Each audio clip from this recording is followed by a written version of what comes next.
오늘 본문에서 가장 부각되는 사람은 디모데입니다.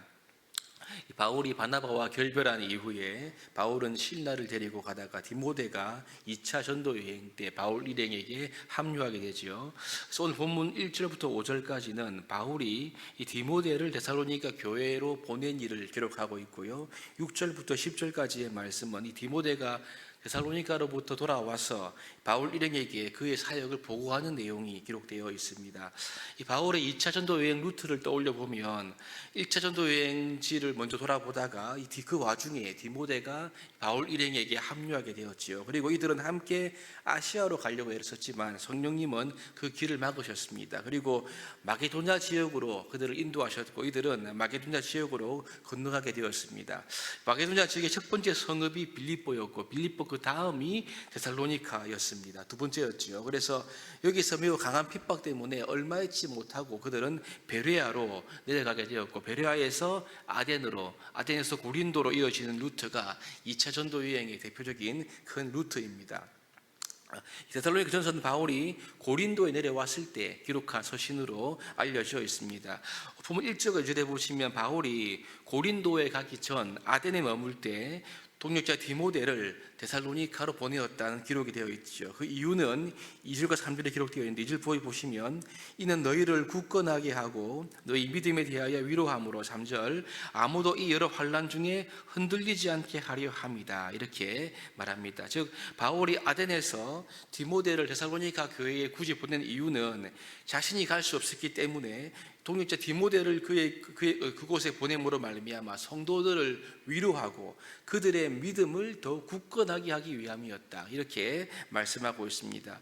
당시 데살로니가 교회 상황은 이제 성령의 역사로 말미암아 교회가 시작된 지가 얼마 안 됐기 때문에 여러분 이들이 이제 영적으로 매우 미숙하고 어린 그러한 상태였죠. 그럼에도 불구하고 그들의 믿음은 분명한 성령의 역사로 시작되었기 때문에 외부적인 박해와 환난 가운데 있었다는 것을 우리가 알 수가 있습니다.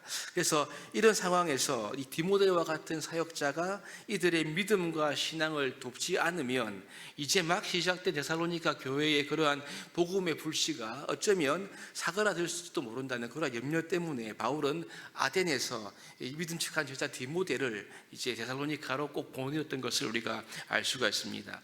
그렇기 때문에 데살로니가 교회가 이 믿음 위에 굳건하게 세워지려면 지금 이 디모데의 역할이 굉장히 중요하다. 이것을 우리가 알 수가 있죠. 6절부터 보시면 디모데가 데살로니가 교회에 갔던 그 결과를 다시 돌아와서 바울에게 말하고 있는 그러한 내용인데요. 그 내용의 전반적인 분위기는 매우 긍정적입니다. 그래서 그러므로 바울이 이 디모데를 보낸 것은 매우 성공적이었고 이 디모데의 보고는 오늘 본문 뒤에 이어지는 이 바울의 데살로니가 교인들을 향한 실질적인 권면의 큰 배경이 된다는 것을 우리가 알 수가 있지요. 먼저 디모데는 데살로니가 교회 성도들의 믿음과 사랑의 기쁜 소식을 가져오고 있습니다. 6절에 보면 이렇게 말하고 있는데요.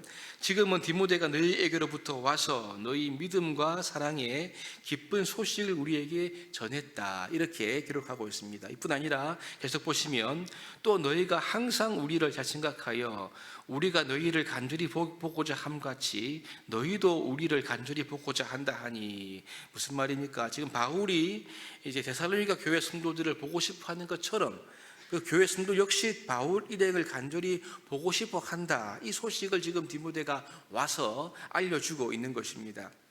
무엇보다도 데살로니가 교회가 환난 가운데 있었지만 그들이 믿음 위에 굳건하게 세워져 가고 있다. 이 소식은요 바울에게는 가장 큰 희소식이었고 그 자체가 위로였습니다. 8절에 보시면 그러므로 너희가 주 안에 굳게 선즉 우리가 이제는 살리라.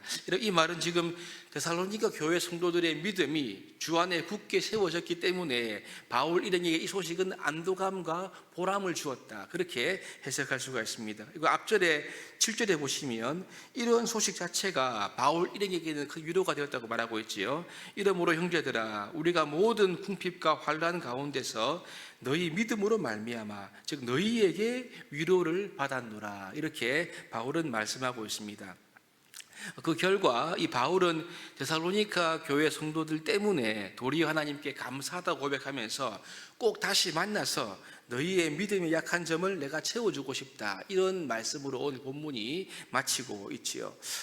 저는 오늘 본문의 말씀을 묵상하면서 가장 부각되고 있는 디모데의 역할을 한번 생각해 보았습니다. 디모데의 역할은 데살로니가로 그가 직접 가서 이제 그들에게 바울의 소식을 전달할 뿐만 아니라 이제 말씀과 기도로 그들의 연약한 신앙을 돕는 그러한 역할이었던 거죠. 그리고 시작되지 얼마 안 된 이 데살로니가 교회의 상황을 잘 파악해서 바울에게 전함으로 말미암아 오늘 본문 이후에 이어지는 그들에게 꼭 필요한 말씀을 나오게 하는, 전달하게 하는 그러한 역할을 지금 디모데가 하고 있는 것입니다. 여러분, 이 일은 누구나 할 수 있는 것처럼 보이지만 사실 그렇지 않습니다. 빌립보서 2장 22절에 보시면 바울이 빌립보 교인들에게 한 말이 기록되어 있는데 이렇게 말합니다. 디모데의 연단을 너희가 안 하니 자식이 아버지에게 함같이 나와 함께 복음을 위하여 수고하였느니라. 디모데의 연단을 너희가 안다, 이렇게 말하고 있습니다. 그러므로 디모데는 우연히 바울 일행에게 합류한 것이 아니라 바울과 함께 복음 사역을 감당할 수 있는 연단된 사람이었다는 것을 말하고 있는 것이죠. 물론 빌립보서가 오늘 데살로니가 전서보다는 훨씬 더 뒤에 기록되어 있기 때문에 이 디모데의 연단과 성숙도가 빌립보서의 시점과 좀 다를 수는 있지만 분명한 사실은요, 이 당시 디모데 역시 데살로니가로 파송되어서 아직 영적으로 어린 데살로니가 교회의 성도들의 신앙과 영적인 문제를 실질적으로 도울 수 있는 그러한 상태가 디모데였다는 것을 우리가 충분히 알 수가 있습니다. 그러므로 오늘 본문을 보면서 우리가 이 디모데라는 사람과 그의 역할은 우리가 지향해야 할 신앙의 모델이 된다고 말할 수가 있는 거죠. 그러므로 우리는 우리 자신에게 이러한 질문을 해보아야 합니다. 그것은 신앙생활을 얼마나 오래 했는가, 이것이 중요한 것이 아니고요, 더 중요한 것은 신앙생활을 하면서 나는 얼마나 다른 성도들의 신앙을 세워줄 수 있는 그러한 준비와 능력이 갖추어져 있는가, 더 나아가 실제로 사람을 세우는 그러한 삶을 내가 살고 있는가 하는 점인 것입니다. 신앙의 박해와 핍박 속에 있었던 이 데살로니가 교회 성도들을 잘 돕고 세워줬던 디모데와 같이 우리 역시 내 주위에 있는 성도들의 여러 가지 고민과 문제, 그들의 믿음과 신앙을 굳건하게 하고 세우는 그러한 삶을 내가 살고 있는가 하는 점인 거죠. 여러분, 그러려면 우리가 먼저 내가 속한 구역, 내가 속한 기관, 나와 관계된 모든 공동체 안에 있는 사람들을 우리가 살펴보고 그들의 고민과 그들의 삶에 관심을 가져가야 할 것입니다. 사랑의 마음으로 나의 주위에 있는 성도들을 우리가 위해서 기도하고 섬기기 시작하면 우리 역시 디모데와 같이 사람을 세우는 사람, 믿음을 세우는 사람, 신앙을 세우는 역할을 능히 감당할 수가 있게 되는 거죠. 하나님께서 우리에게 바라시는 것은 우리가 디모데와 같이 주 안에서 우리의 한 가족이 된 성도들 한 사람 한 사람, 우리 주위의 귀한 영혼들을 믿음으로 세우고 그들이 말씀의 바른 인도를 받아갈 수 있도록 돕는 역할, 이것이 우리의 역할이 아니겠습니까? 오늘 우리 모두는 내가 처한 현실과 공동체 가운데에서 사람을 세우는 이 디모데 역할을 감당해야 될 줄로 믿습니다. 내 주위에 있는 사람들을 위해서 기도하고 그들의 손을 잡아주고 마음을 들어주고 그러면서 그들의 믿음이 세워지고 사람이 세워지는 역사가 저와 여러분들을 통해 일어나게 되기를 주님의 이름으로 축복합니다.